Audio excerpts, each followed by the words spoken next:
Thanks, Lee, and good morning, ladies and gentlemen. I'm very pleased to welcome you to ABARES' 43rd National Outlook Conference. The theme of the National Outlook Conference this year is Future Food, Future Farming. This theme reflects the imperative of looking beyond the farm gate, the fishing boat or the forest to consider the opportunities through the supply chain to the final consumer. It also encompasses the impact of our industries on the environment and on society, including the increasingly important issue of social licence to farm, fish or grow timber. In developing the theme for this year, we recognise that 2012-13 is a year of transition for our industries. The hope of the future, the food bowl of Asia, seems distant from the issues of today, such as a high Australian dollar, soft overseas economies, and lower prices for livestock products.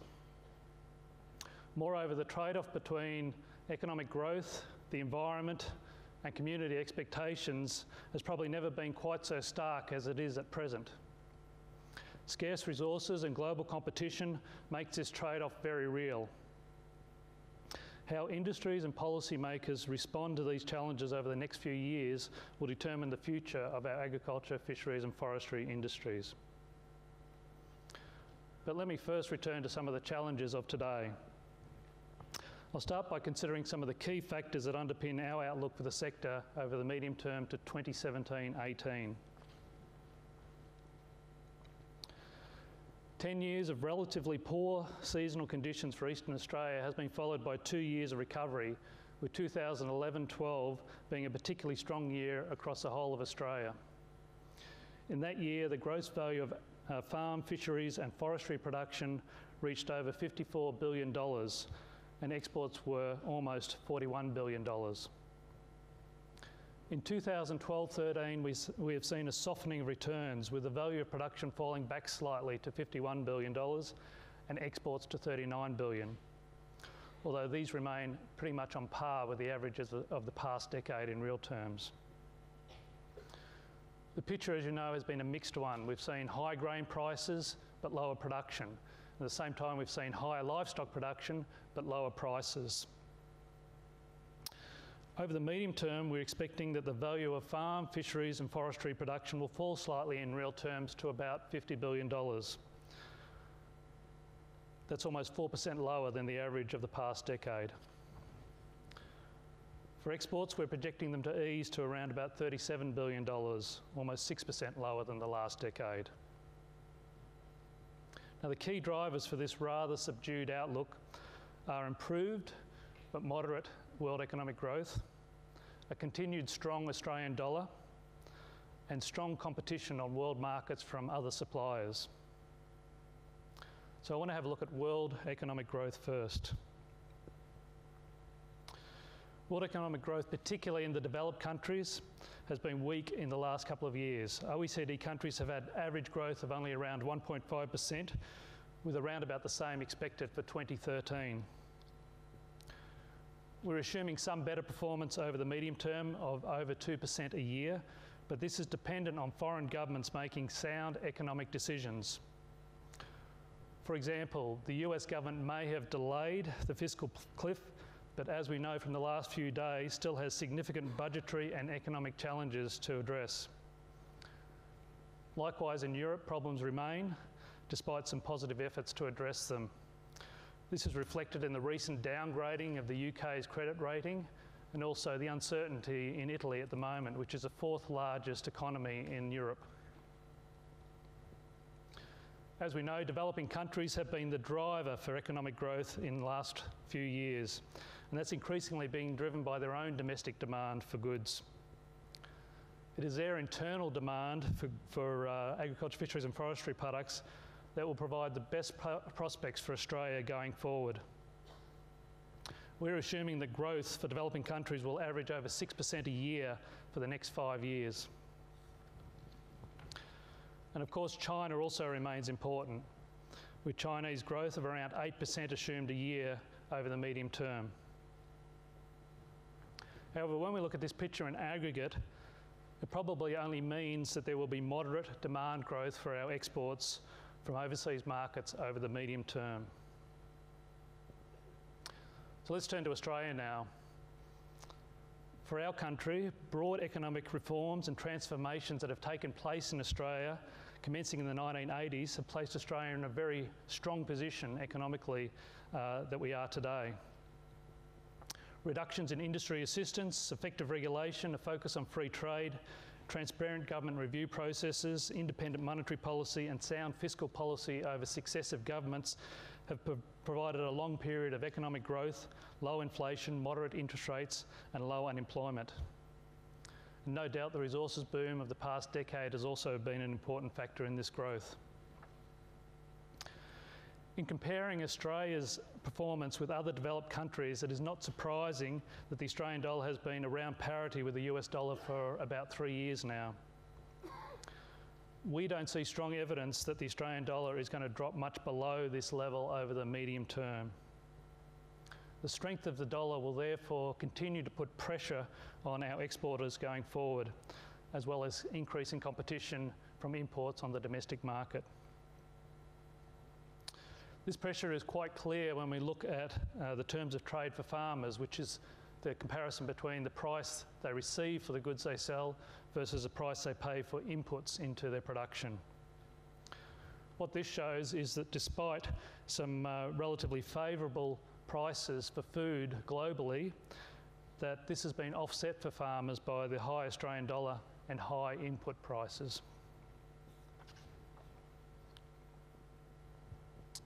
So moderate demand growth, a high dollar, and the third factor I mentioned was competition from overseas suppliers. And that's an important feature of our outlook for many of our commodities, the strength of competition from overseas suppliers, both traditional suppliers as well as some new suppliers coming into the fold. What I want to do is just touch on 3 examples of that. First, for grains, we're seeing rising production of grains and oilseeds in the Black Sea region, with increases of around 3% a year expected to 2017-18. There is significant potential to exceed these growth rates due to significant idle arable land and also significant yield potential in these countries.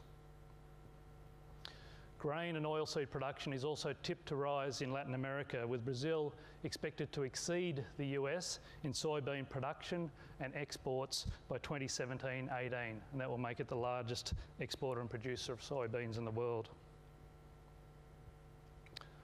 A second example is supplies of beef from the world's largest exporters, India and Brazil. They're expected to increase over the medium term. Now, while those countries are excluded from some of Australia's key markets at present, they do compete head-to-head with us in a number of other markets, particularly Vietnam, Malaysia, the Middle East and the Philippines. Final example is for horticulture, where competition is intensifying on the domestic market and we can no longer say that fresh fruit exports exceed fresh fruit imports. Although it's fair to say that fresh vegetables still are in surplus on the market. It's clear from these 3 examples that Australian industries are facing some significant challenges from other global suppliers, and that's having an important influence on our outlook over the medium term. So how do we reconcile this rather subdued medium-term outlook with the longer-term prospects for our industries? Looking forward, it is clear that there will be strong demand for food from our region. Now, later in the conference, we'll be presenting our latest long-term outlook for food demand globally. What that outlook will show is that there's a projected 75% growth in food consumption to 2050. As is well recognised, that demand is driven particularly by growth in Asia, and particularly by population and income growth. However, unlike some other forecasters who have been looking at this question, we're not expecting that there will be strong price growth as a result of this demand growth. We're expecting that there will be a supply response from competing countries, including in Asia itself, and that will dampen the tendency for prices to rise significantly.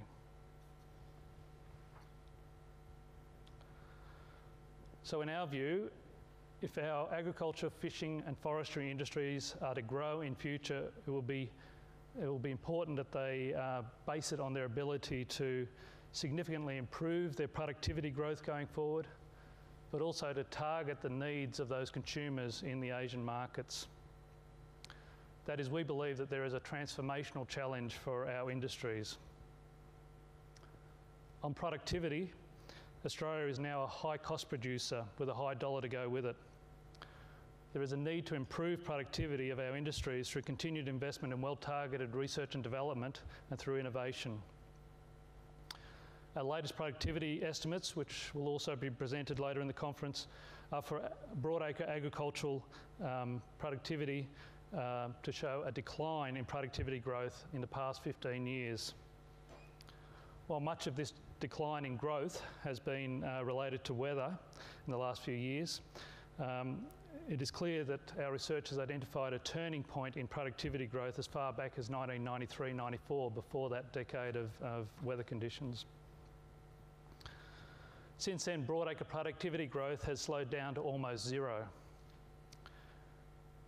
Now, in our view, productivity growth has been impeded to some extent by a slowness in adopting some new technologies. And one example of this has been with biotechnology. Recent data shows that Australia is ranked 13th on the area of GM crops, which is well behind many of our other key global competitors. While Australia's adoption of GM cotton and canola has been significant, state moratoria on GM crops in the past have impeded farmers' ability to choose GM based on commercial considerations, and it's also likely to have slowed the development of new varieties. To improve productivity, there are opportunities to move the frontier of knowledge, for example, in drought-resistant plants and improved animal genetics. And there are also opportunities to increase adoption of known technologies such as soil mapping, variable rate technology, and the use of communication technology to better interact with customers. A further issue with productivity is that our industries are coming under increased pressure from government regulation, be it for environmental, social, animal welfare, or other reasons. While these regulations may be legitimate from a social or environmental perspective, they do impose an economic drag on the competitiveness of our industries in aggregate. Careful consideration of the combined effects of these regulations on industries is required to ensure that appropriate trade-offs are being made. At the same time, industry needs to reflect on what the community is demanding in terms of environmental practices, animal welfare, and other social licence issues, and respond to these appropriately if they are to avoid community pressures on government to regulate. So on the second challenge I mentioned, if we are to compete with India, Brazil, and other rising suppliers, we need to target our products at segments that are reflecting a new comparative advantage for Australia. In producing products to meet market segments that want particular qualities, that could be for high quality, safe, low pest, environmentally sound, animal friendly products, low carbon footprint, or some combination of those things. Industries need to target the qualities of the products they're producing to the value add they need to cover costs and that consumers are willing to pay in those countries.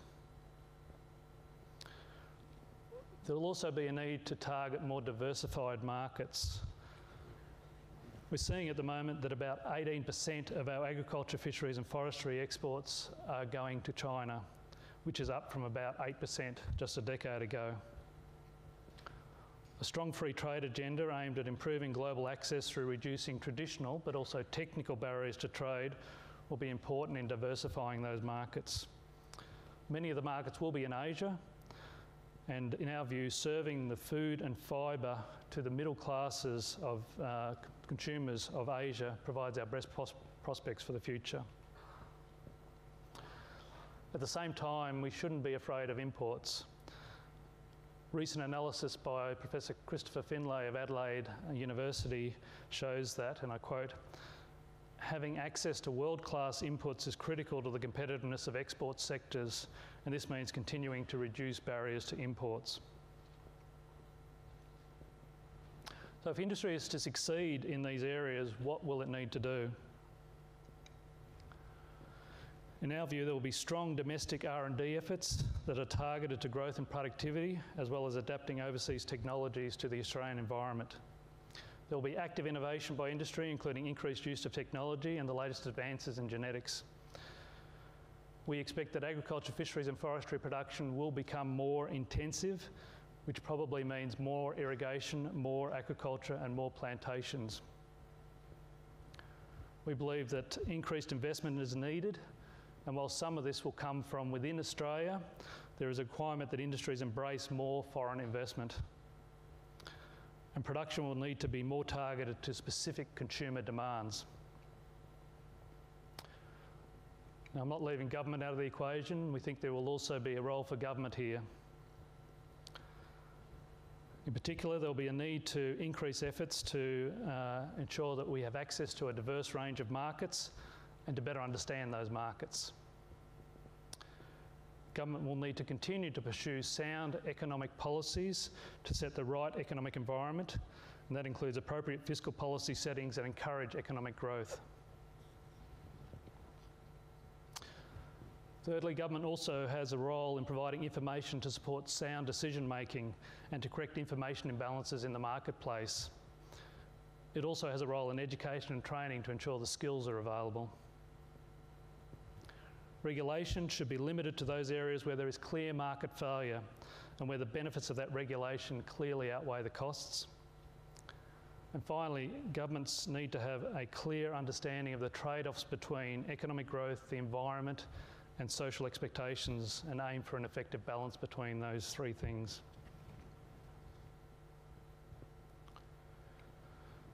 In conclusion, while the medium-term outlook is subdued, there are some longer-term opportunities for our industries.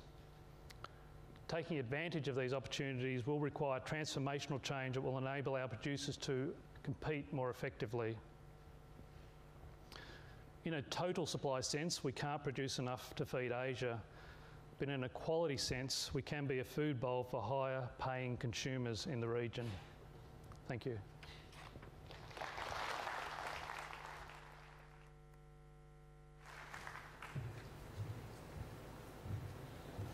Thank you, Paul. So perhaps some unexpected news from ABARES this morning, a subdued outlook ahead.